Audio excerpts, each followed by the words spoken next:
Hi everyone, this is Laura Hammock from the Marble Jar channel, and in today's video I'll share how I use my vacuum sealer to organize frozen goods, thaw things quickly, and make food last longer. I'll also show you how you can seal food in generic Ziplock bags so you don't have to break the bank.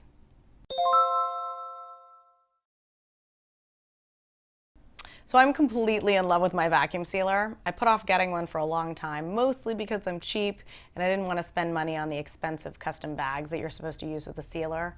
But eventually the reasons for getting one got more compelling, and I figured out how to vacuum seal somewhat successfully with cheaper Ziplock bags, so now I am a total convert. Real quickly, here were my reasons. Quick thaw. So I'd like to tell you that I'm the kind of person who always takes meat out of the freezer several days in advance so that it is all ready to go on the night of the meal. But I would be lying. Sometimes I plan ahead well, but sometimes I don't. And on those days, I want a solution that doesn't involve microwave thawing, which almost always results in a portion of the meat being cooked in the process. So if you freeze meat in the original packaging or in a huge lump, there really just isn't any other option other than letting it thaw naturally or microwaving it forever. However, if the meat is vacuum packed as flat as possible, it only takes about 20 minutes per inch of thickness to thaw it in running water. This is a definite plus for our hectic lifestyle. I also got myself a large collapsible bowl for quick thawing that fits most of my meat and stores easily right under my sink. Compact storage. So in addition to wanting to be able to thaw things quickly, vacuum sealing portions as flat as possible has made it easier to fit more things into my freezer. So I like to store things standing up whenever possible, particularly for my bottom freezer, which is like a big drawer. Piling things on top of each other is a great way to lose track of what is in there. Plus, freezing things in uniform portions helps to store more meat in a small place. And finally, long lasting. So vacuum sealing wards against freezer burn. Meat and other foods stay good longer when they are vacuum packed with all of the air removed. In addition, I now vacuum seal small cooked portions of meat, leftover veggies, and other random sundries that might go bad in the refrigerator, but that I can thaw and use right away from the freezer. So I don't really have a strong feeling about which vacuum sealer you choose. There are a bunch on the market. I picked the FoodSaver FM2100. It had all the features I needed, plus it's really small, so it stores perfectly in an easy to access drawer in my kitchen. I know myself, if it takes too much hassle to get to something, I will never use it. Okay, so I'm just going to quickly go over the functions here. The locking mechanism on the side has 3 modes. Open, which allows you to freely open the top, store, which I don't use at all, and operate, which you use when you are sealing and that I use for storage. The storage mode is supposed to lock down the top, but when I chose that one, it kept flying open and catching my fingers, so I just use operate mode for storage as well to make sure that the top actually stays closed.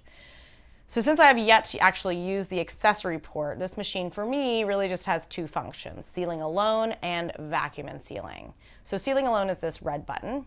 It's just going to make a nice seal on whatever plastic you clamp into the machine. So I will show you how that works.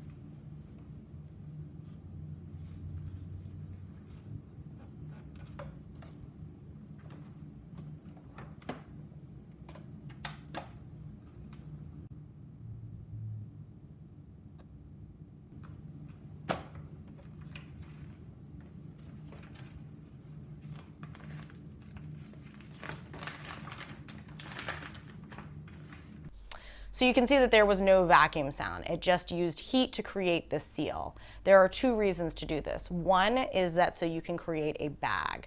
So FoodSaver has 2 different options for bags. You can buy them pre-made, meaning you just have to put the food in and seal up the top.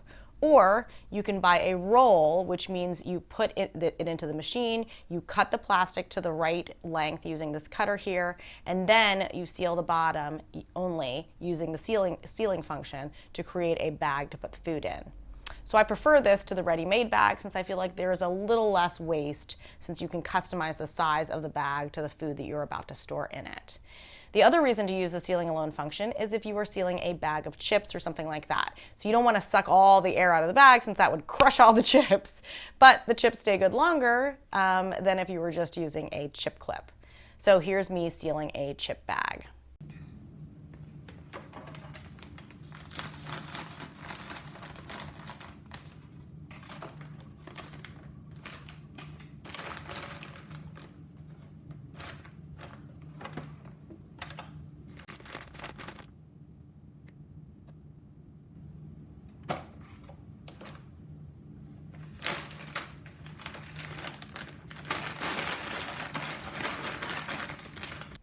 Okay, now that you have your bag, you can use the second function, which is vacuum and seal. So for this function, you have a choice as to whether you are sealing dry food or moist food. I guess the machine acts a little differently if you were sealing something with a bunch of sauce in it. Maybe it exerts a little less pressure when vacuuming. So you lift the top, you put the top of the bag in this trough here, you turn this to operate, you pick moist or dry, and then you hit the vac seal button. So first it vacuums out all the air it can, and then it automatically seals. So sometimes it doesn't ever seem to stop vacuuming, so I help it out by manually hitting the seal button. But normally it does this process on its own. And voila, you have a nice sealed package that is ready for the freezer. So because I know it's important in thawing, I will attempt to make the package as thin as possible by squishing the food down, and then I will freeze it flat on a cookie sheet. So once it's frozen, I can store it standing up with everything else in my freezer. So the last thing I wanted to tell you is that you can seal all kinds of things, including generic Ziplock storage bags. So I was super happy to hear that since I'm kind of cheap and I would prefer not to have to buy the expensive FoodSaver bags. I will say that it takes a little more doing, so you'll have to figure out whether that is worth it to you. The FoodSaver bags and rolls have a texture on one side, and the vacuum sealer uses this texture to move the air out. If there isn't any texture, it doesn't seem to be able to channel the air out of the bag.